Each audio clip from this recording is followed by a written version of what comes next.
Being a DeFi degen, I'm always looking for the best yields in DeFi. These are 3 different sites that I like to use in order to find the best rates going on for a particular coin or a particular protocol. So let's go ahead and start off with the very first one. This is Coindex. Coindex allows you to find the different rates for different protocols on different chains.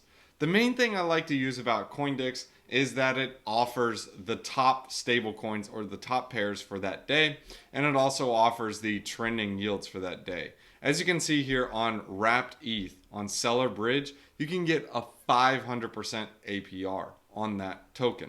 Now, keep in mind when you're depositing into something like a bridge, there are some existential risks, especially if the bridge is hacked. But that's for you to determine and do your own research on. So just understand what you're getting into. As also you can see that BUSD is paying out 85% on Seller Bridge.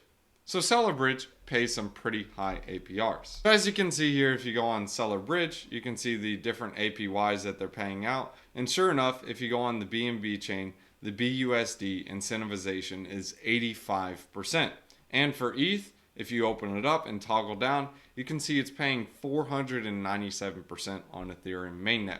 If you wanted to provide liquidity, you would just say add liquidity, boom, done, and you would get that high yield. Now, keep in mind there's a reason it's paying the high yield, and that's mainly due in part with the total liquidity. A couple reasons why this is higher is first, you're taking on that bridge risk, and second, it looks like most people are diverting back to Ethereum, and we're probably speculating on the proof of work airdrop, so there is a liquidity crunch and a lot of people bridging to Ethereum, so they would need some more liquidity there. And that's probably why those yields are there. That doesn't mean that the yields will be there any longer, but just a thought to point out. Now, what you can also do with Coindex is that you can create an email alert for a certain protocol. You would literally just sign up with your email address if you guys wanted to do that. But you would say, hey, I'm looking for this type of pool and I want this type of rate. And you would be able to sign up and get an alert every time it meets that certain criteria. You can also toggle based on pools with no impermanent loss. You can toggle for stablecoin pools, single stakes, or even LP pools. And if you just want a particular chain, just like, hey, I only want yields on Phantom, you can toggle based on that as well. Now, the next tool that I really like to use is DeFi Llama.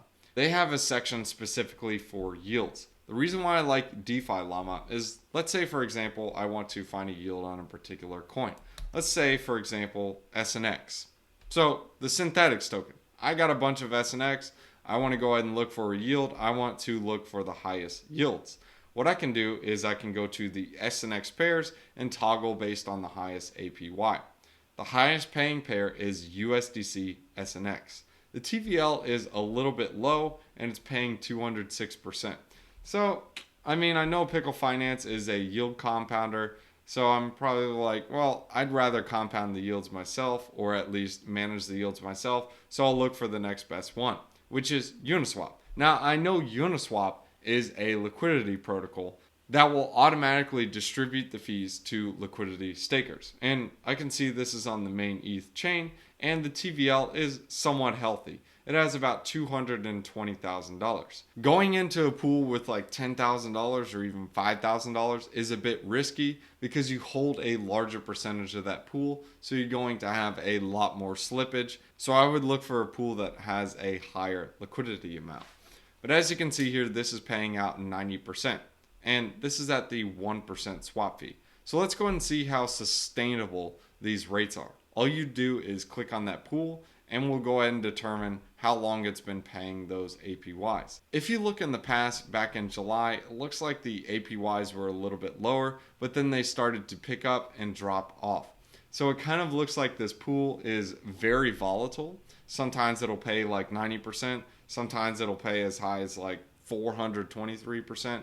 And this is mainly due to the fact that it has a lower amount of liquidity, so its APYs would be catching up because people are arbing the different pools. I'll show you an example of a pool that has a bit of deeper liquidity that has less arbitrage in it. As you can see here, this is the Velodrome pool. The APY has been paying out pretty steadily. I mean, yes, it is on the decline right now, but you can see it's paying a consistent APY, whereas this one is a little more volatile. It goes up, it goes down, it goes up, it goes down. Whereas on Velodrome, it seems to be paying out a consistent APY. But I do know that on Velodrome, in order to get the rewards from this pool, you must be staking your Velo token and voting on that pool. So it's not like a Uniswap. So make sure when you're using these tools, you understand how the protocols work that you're depositing into. And you understand that, hey, it's paying out a 63% APY, but is that safe? What do I need to understand?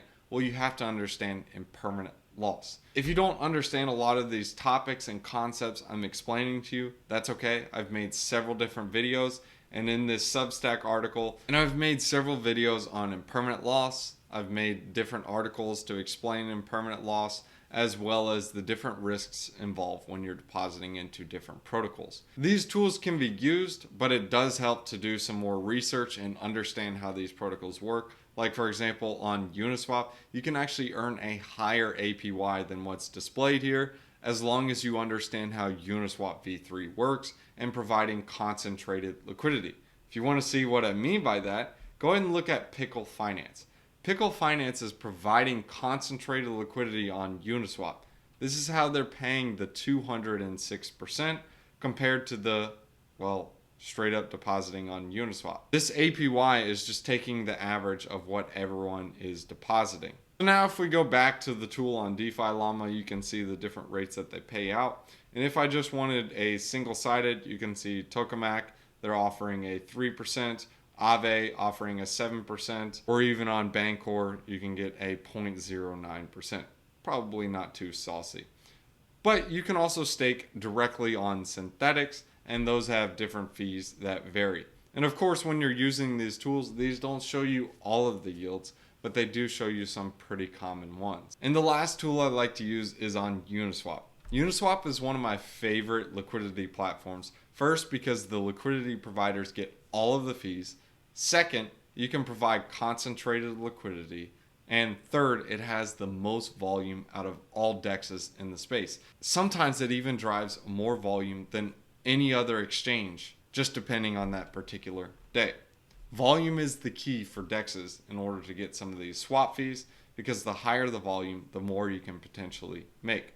Let's go ahead and pick one of these random pools, for example. We're going to go ahead and do Binance USD.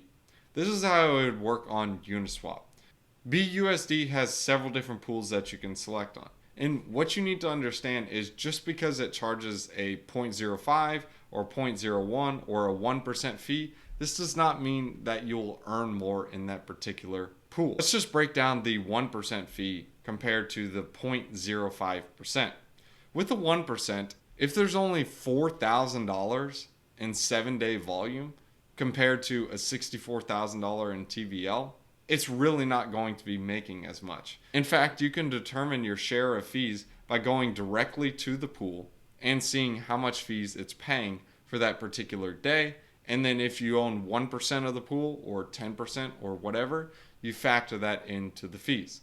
So let's say, for example, on this day, it was paying $71 in fees. Well, that $71 would be distributed across all of the people deposited into this TVL, which is $65,000. Let's say I own 1% of that. Well, I'm only going to get 1% of that $71. So I would profit 71 cents for all the TVL that I deposited. Now, that's not a horrible yield. In fact, that's pretty good, but it's really not paying that much anymore. As you can see here, you're lucky to get paid $4 on a given day. Now let's go and compare that to something like the 0.05%. You can see the fees on a given day for this protocol. Let's just say, for example, yesterday, it was paying almost $2,000. But there's $24 million in liquidity over there. So it does charge a lower fee. In fact, 20 times less because it's only 0.05 instead of 1%. And the main reason for this, the fees are that much different for how much volume is going through, is because it's only charging 0.05% instead of a 1% swap fee. Remember, this one was 1%, this one is 0.05%. So it's 20 times less. Hence why the fees are lower for a larger amount of volume that's running through this. So again, to calculate this, all you would do is take the fees for that day, and if I own 1% of it or 2% of the pool, well then that's my share of the fees. Now, it's a little bit harder to own 1 or 2% of $24 million. To own 1 or 2% of this, you would have to deposit about $250,000 to $500,000. Whereas with this one, you would have to deposit less than $1,000. So that's how you can use that tool on Uniswap. And if you want to look for any of the other tokens that you want, let's say for example, let's use SNX. You had some SNX, you just type it in and it will pull up SNX. You click on the token, it'll show you all the different LP pairs. But the TLDR is you want to look for 3 things. First is volume. The higher the volume, the better. This is not always the case, but this is typically the case. I showed you an example of the 1% swap fee compared to the 0.05%. 0.05% had way more volume, had lower fees, but it still, math says that you would get paid more in the 0.05%. Now, the second thing is TVL. You don't want to deposit into a pool where you're the only guy in there because you're just going to get arbitraged to the mess. And the TVLs are not going to be as sustainable. They'll be more sporadic and volatile. The third is you want to pay attention to the swap fee. With these DEXs, it's probably going to be a race to the bottom where the fees get lower and lower over time because DEXs are competing against each other to have the best rates. So if you're depositing into a 1% pool thinking it's going to be sustainable, it may be for a certain period of time, but eventually those fees are going to get lower. As you saw, Uniswap charges as low as a 0.01% fee for the stablecoin pairs. So that's just something to keep in mind. So again, look at volume, TVL, as well as the swap fees. I'll leave a link in the description below so you guys can check out the Substack article, as well as some of the other videos on impermanent loss, as well as some other videos on how to provide liquidity on Uniswap. But if you guys enjoyed this video, make sure you guys drop a like, subscribe to the channel to see more content like this, as well as other projects I'm looking at in the DeFi space, and tell me what you guys think of the video. Let's hit you guys with a wisdom one-liner. Proverbs chapter 12 verses 15. The way of a fool seems right to them, but the wise listen to advice. Listen to those guys with gray hairs. They know what they're doing. See you guys in the next one.